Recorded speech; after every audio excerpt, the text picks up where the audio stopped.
After the release of Pathfinder 2nd Edition a few weeks back, I decided to start a new campaign to try it out. I called up my players, and one of the things that I mentioned during Session 0 is that this campaign would be much less lethal than my normal campaigns, but little did I know just how wrong I was.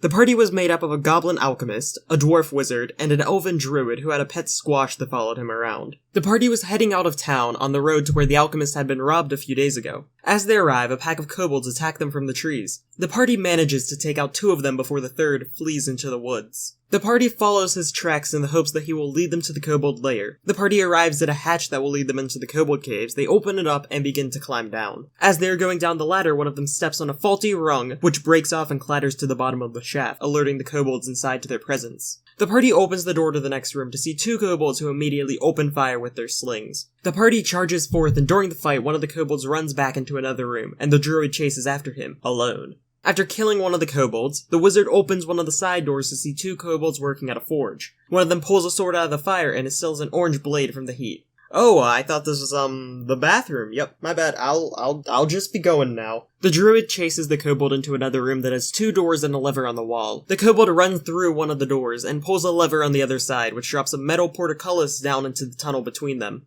The druid, believing that his lever will open the door, pulls the lever down. It drops another metal portcullis down, but this time it is on the other entrance to the room. The rest of the party arrives at this point, but sees that the druid is cut off from them. They shout at him to pull the lever back up, and he listens to them. This drops the floor of the room out from under him, and he falls into a pit with 3 giant rats which promptly attack him. He was already low on health from earlier, and the other players couldn't help him much from where they were, so he goes down quickly, and he gets torn apart on the floor of the pit. The alchemist, seeing that the druid is dead, quickly picks up the druid's squash familiar and crushes it on the wall because goblins hate vegetables in Pathfinder. The rest of the party begins to go through the dungeon as per normal, except they notice that all of the kobolds have fled and taken almost all of the loot with them. The remaining members of the party only managed to get a small amount of loot before they returned to town to get ready for their next adventure.